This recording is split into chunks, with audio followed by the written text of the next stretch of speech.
Hello and welcome. My name is Katelyn. I'm the Animal Outreach Coordinator here with the Alabama 4-H Science School at the 4-H Center in Columbiana. And while we're unable to visit your library in person this summer, I'm super excited to bring some of our animal ambassadors to you virtually at Pelham Public Library. So during our video today, we're going to be seeing some animals up close, learning some natural history about them, some of their adaptations they use to thrive in the wild. We'll also learn maybe how to help them and have a conservation message. And also we're going to be incorporating some mythology and story tales and symbolism from around the world. I hope you are ready to meet some of our animals. Our first animal is a turtle. Turtles are a type of reptile. So your reptiles are going to have scaly skin. They're going to lay their eggs on land. They also will shed their skin in different ways depending on which type of reptile it is. They're going to have a spine on them as well, so they'd be a type of vertebrate animal. And they're also going to be cold-blooded creatures. Alright, so some types of reptiles would include turtles, of course, as well as alligators, snakes, and lizards. Now, Alford here is an eastern box turtle, so they're going to be an Alabama native. We can find them on land, so they're a type of terrestrial animal. So they're not going to be as fit for swimming like some of our aquatic, like sea turtles and sliders, and those types of turtles. So our box turtles, some of their adaptations and parts of them, they're going to have little claws on their feet to help them dig in the forest floor, and they'll eat anything from grubs and insects to other little small animals to lots of vegetables and vegetation matter. So this is going to be an omnivore animal, one that eats both plants and meat. They get their name box turtle from their ability to actually close themselves up and to box them in their shell. So that bottom part of their shell can actually move. It has a hinge on it. So if you ever come across one of these turtles and they are hiding all the way in, it could be a box turtle. One way you can actually help them this time of the year is if they're in a roadway, you can actually help them cross safely. Just making sure you're staying safe and not putting yourself in danger. And if you do decide to help a turtle, like this one, you can hold him up like an upside down hamburger and safely put him in the same direction he was going across the roadway. Now, Alford's story.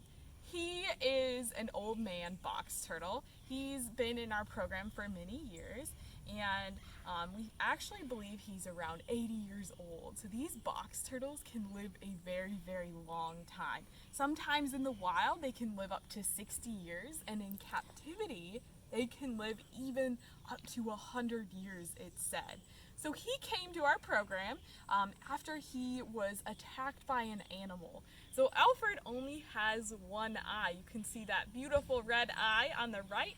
And then on this side, his eye got hurt in this accident, so it actually had to be surgically removed. And then he wasn't able to go back because it was unknown where his home range was. So these turtles, they'll live in an area around like a 1 square mile. So they don't really have a super large home range like maybe some other turtles do. So it is really best if you ever come across one. You can help it cross the road, but to just making sure you're not taking it home or anything like that. Because these turtles, they have homes too in the forest, and they know where all of the resources they need are, where a good place to soak in a puddle, where some blackberries will grow, maybe where, there's lots of worms in the soil and stuff like that. So they really know what they're doing for sure in the wild. I'll just let Alford walk around here and you guys can maybe watch how he walks.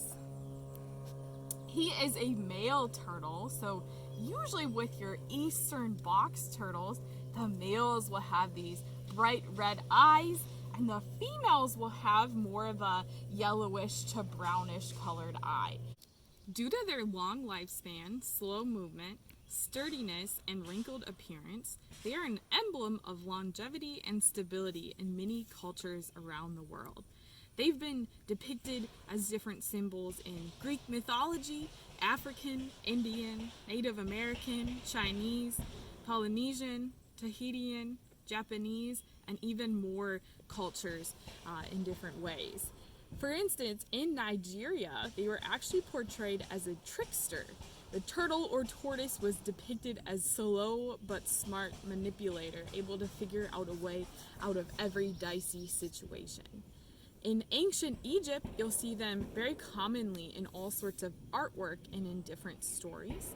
Some of you may already know the Aesop tale, The Tortoise and the Hare, where the hare underestimates the slow-moving turtle.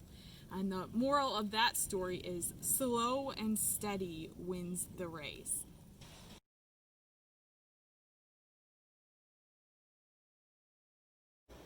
Our next animal is an American alligator. This is Cricket. Cricket is actually with us on loan from Gatorland in Florida.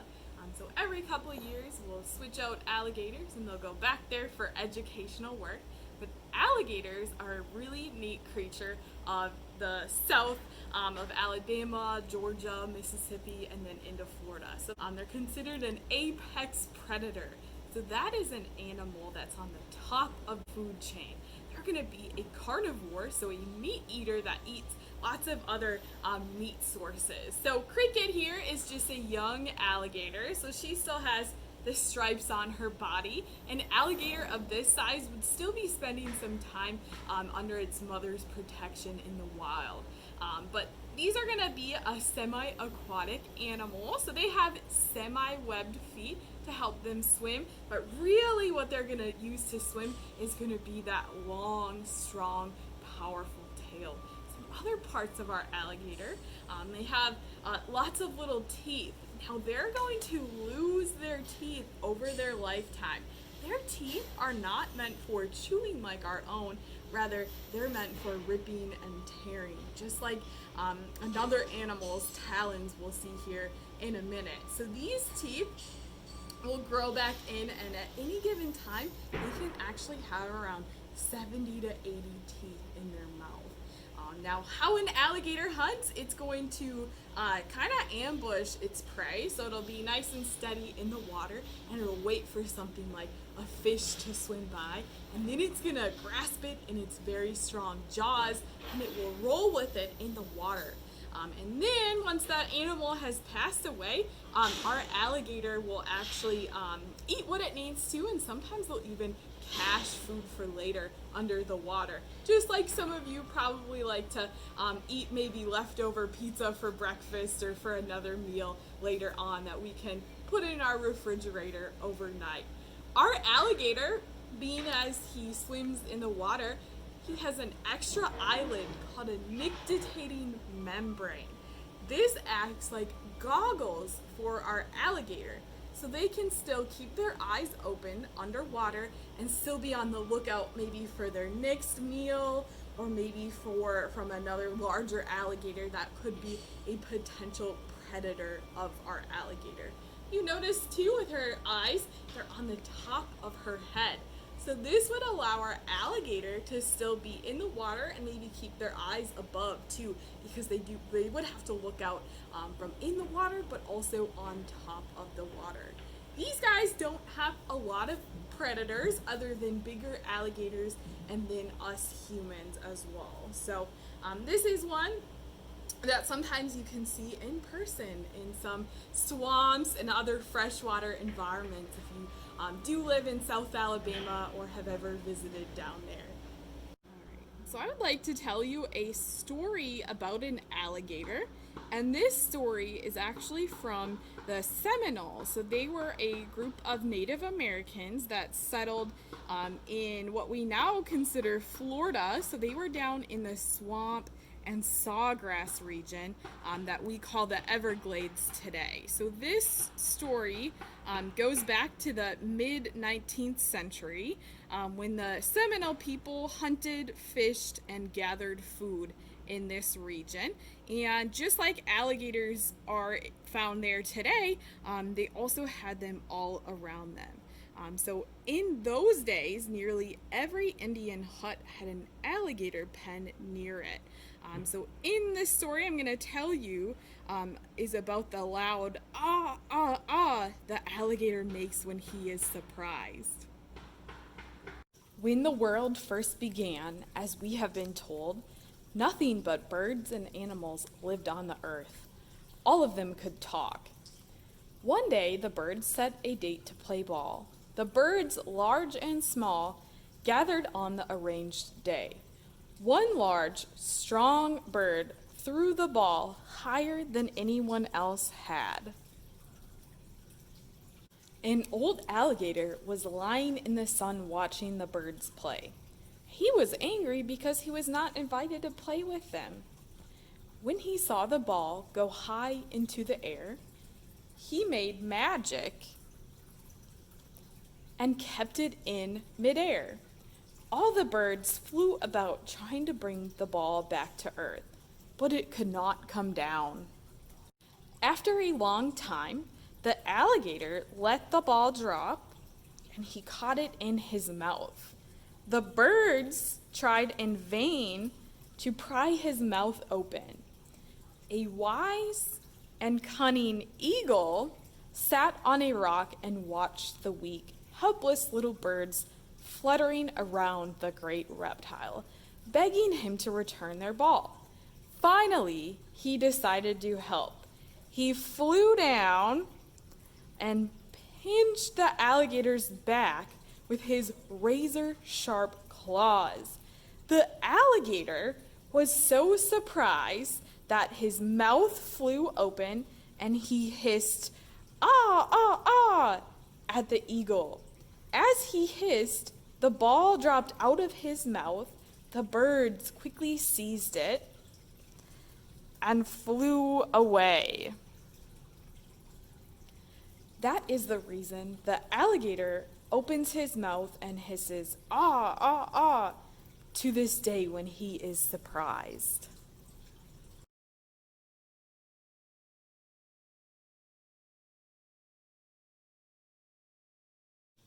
Now we're going to switch gears and learn a little bit about what it means to be a raptor. A raptor is also known as a bird of prey, and there's several different types of birds of prey, including hawks, eagles, osprey, kites, falcons, and even owls. Now, birds of prey, they're going to have a couple unique parts of them that make them a little bit different than other birds. One of those things is they're going to have very razor-sharp talons on their feet.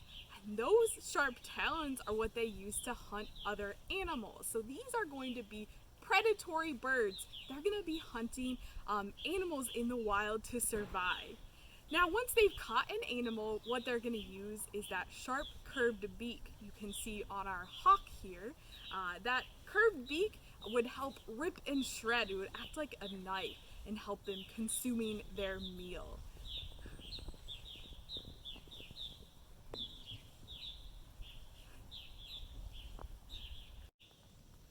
Sequoia, our red-tailed hawk here, is an avian ambassador at the 4-H Center. He actually came to us from Southern California. So if you're looking at him and you're wondering, well, he looks a lot darker than maybe some native red-tailed hawks here in the Southeast, you're absolutely correct. His story, he was found on the ground when he was just a young hawk, and someone actually brought him home with them. Now, all of our migratory birds, including our raptors, are going to be federally protected by the Migratory Bird Treaty Act. So it's against the law to harm one of them or to take them home as pets. So the people that did this, they didn't know what they were doing was against the law. And by the time that he was surrendered to the Ojai Raptor Center down by Los Angeles, it was too late for Sequoia to live a wild life.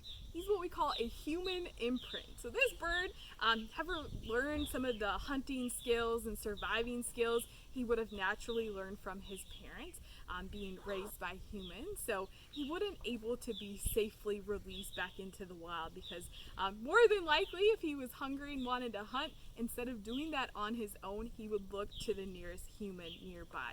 And that can be a very dangerous situation when you add in those razor sharp talons and that sharp hooked beak on our red-tailed hawks. Red-tailed hawks can be found across North America, and they're very, very adaptable in all sorts of environments. So they, really like to live here in our forested waterways here in the south.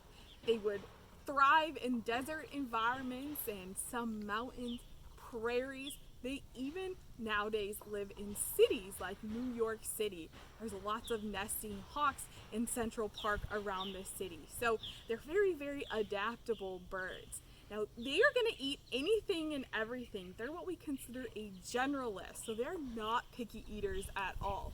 Some of their favorite prey would be squirrels and rabbits and other birds, lots of rodents and snakes. So they'd be natural pest control for us in helping control those rodent and other pest populations in the wild.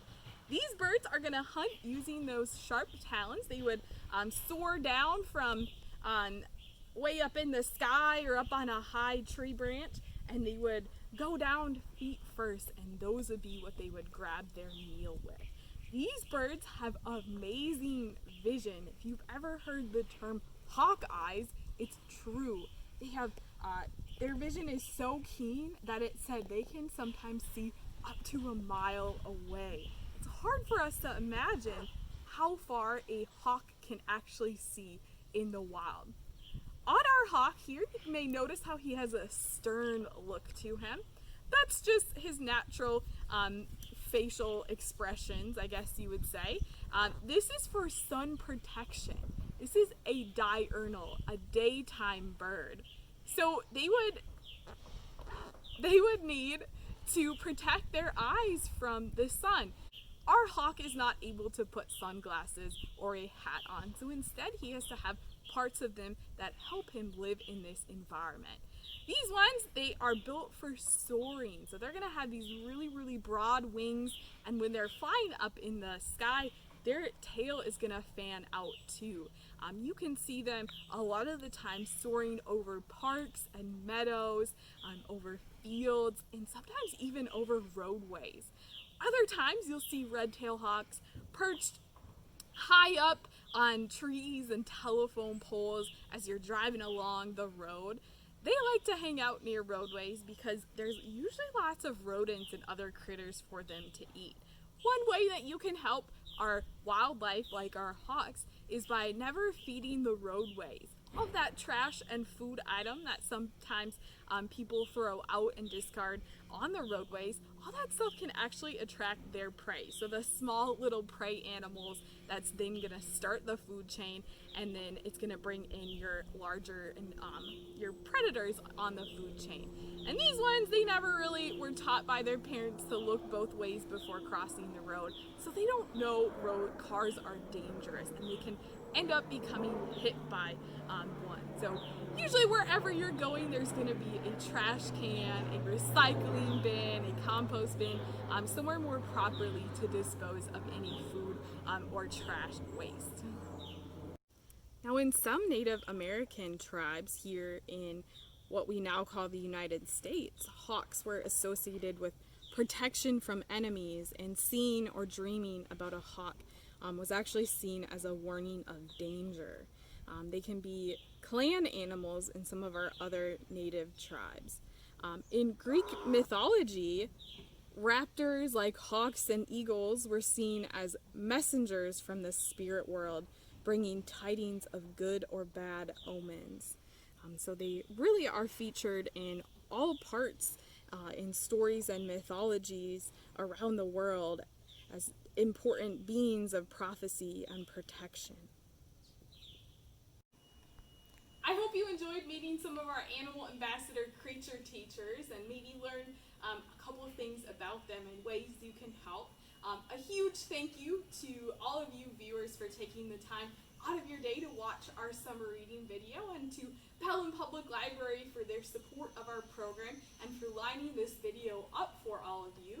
We have some really fun family events going on this summer here at the 4-H Center, and in the fall and hopefully in the winter. And definitely check out our Facebook pages at the Alabama 4-H Science School, the Alabama 4-H Center, and Alabama 4-H for some of those details and dates for those events.